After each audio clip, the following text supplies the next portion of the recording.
My little pony, my little pony.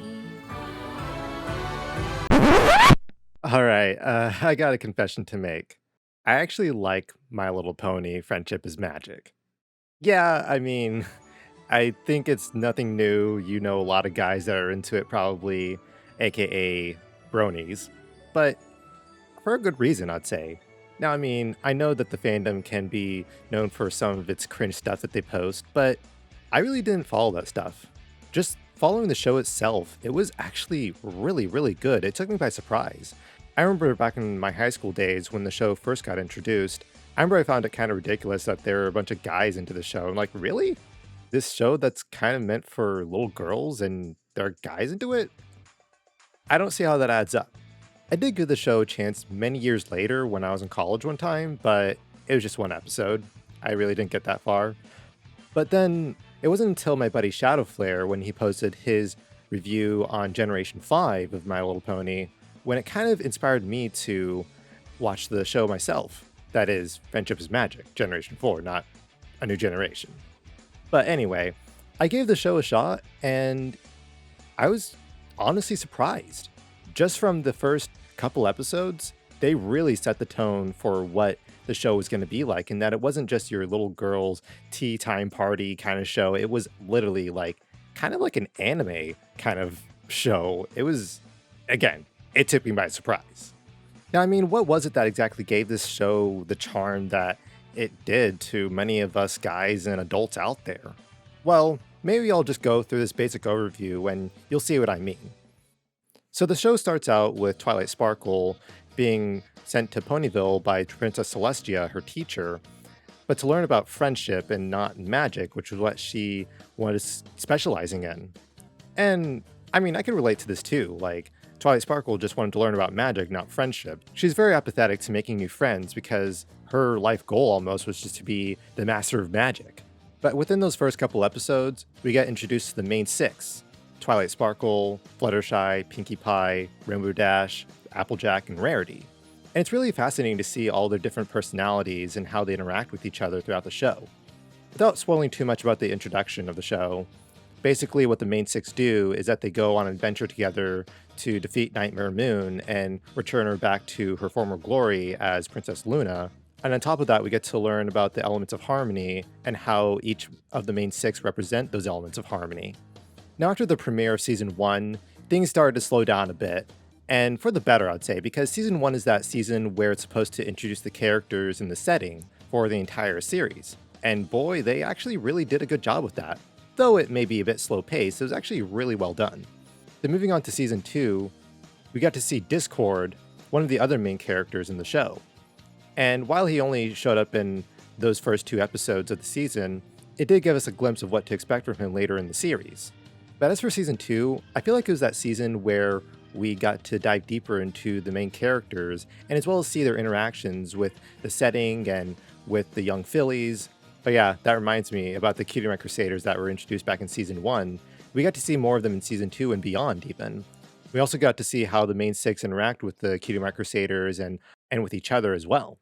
One of my most favorite episodes from Season 2 is Hurricane Fluttershy, the one where Fluttershy had to help the Pegasi get the water up to Cloudsdale, but she didn't feel very capable of it because of her slow speed that she flew at.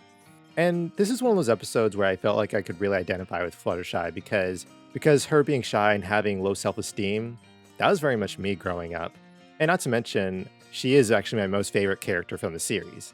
Personally, I really liked those episodes that featured Fluttershy the most because, like I just said, she was the character I related most to the series, because I remember those times when I would feel really shy and awkward to really interact with anyone in my physical space. It's always something I kind of struggled with. Sure, I've gotten better at it over the years, but it's something I'm still working on.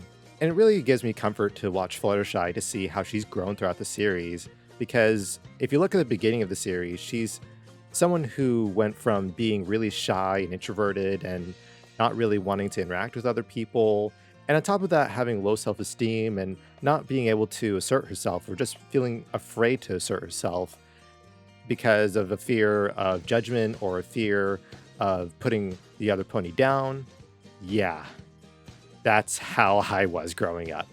But as the series progressed, We got to see how she became more assertive and not afraid to actually assert herself and make sure that her needs and wants are met, which really gives me the confidence to do the same myself. But anyway, aside from Fluttershy, the next main character that I really liked was Twilight Sparkle, mainly because we got to see how throughout the series that friendship has really impacted her in a positive way too. She was not really very open to the concept of friendship, and she didn't really see the point in it at first, but then we got to see how she got to grow and eventually, by season 3, become the Princess of Friendship and become an alicorn. That was one of those really big moments that really defined a lot more about her character and the series moving forward. Season 2's finale was definitely that moment in the series where I was like, okay, I'm definitely sold on this show. Get me to watch more. I am totally sold on this. Because it was that moment in the series when we got to see all the main 6 ponies battle out the changelings, which are another villain on their own. But it's really interesting to see how all of them interacted with each other to play this battle out. If I were to name another few episodes that I really liked, the season 4 finale was one of those epic anime moments to me. It's one of those shocking things where it's like you wouldn't expect My Little Pony to be this epic anime like show to begin with, and if you watch the season 4 finale, you will know what I mean. It's just amazing to see how well animated this thing looked on epic proportions. As far as like the more lighthearted episodes that are between season premieres and finales, one of my most favorite ones was when in season 8, Queen Chrysalis made anti-clones of the main 6. And one of my most favorite moments from that is when Rarity was like, I forgot what she was trying to keep to herself. Maybe it was like a tree branch or something. And she's like, it's all mine, all mine. And she just runs away laughing. I couldn't help to laugh out loud at that scene. It was hilarious. Mine, you hear me? Oh,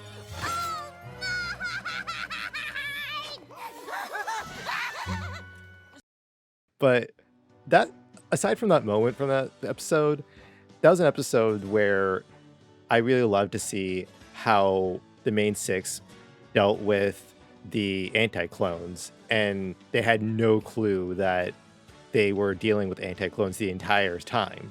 But by the end of the episode, they were able to just make up and just move on. It was one of those really favorite moments of mine.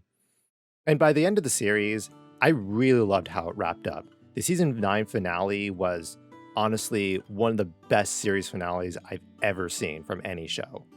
Honestly, it was a really great finale to really sum up how the whole message of friendship is magic really comes to play. Having your friends behind you to support you no matter what, no matter how dark of a situation you get into, they are always there for you no matter what. And that's the whole point of this show. Showing how much more enriching life can be when you have friends. And I know that I'm speaking for myself too. It can be hard to make friends, but I know that if I just put courage in myself and believe in myself, just like Fluttershy did, I can do it. I can make friends, whether online or IRL. I mean, I guess you could say on YouTube, I kind of do already. And to really wrap up everything that I'm saying in this video, and to relate it to the title of this video, the message from the show, Friendship is Magic, has really cured my depression that I've dealt with for the past few years. I was not in a very good place in my mind and in my life, and just seeing that whole message of how friendship is magic plays out has really helped me get out of some dark times in my life. And to be honest, it's just the healing message I've needed to hear for such a long time. So I just want to say to Shadowflare, thank you so much for introducing me to the show, and thanks so much for watching with me too. It's been an absolute treat, buddy. And for those of you out there, be sure to check out his channel. He makes some phenomenal content, and he has his own review of Generation 5 of My Little Pony if you want to check that out too. But now I want to hear from y'all. Have you ever seen My Little Pony Friendship is Magic? What'd you think about it? Let me know in the comments below. Yeah, this is the first time I've ever made a My Little Pony video on this channel, which I never knew I would make one, but there's a first time for everything. But if you want to stick around and watch more of my content, you can watch this playlist of my inspirational Sonic videos, or you can check out this playlist on my honest thoughts on the Sonic series. Alright, well thanks so much for watching, and as always, we are Eternal for Life.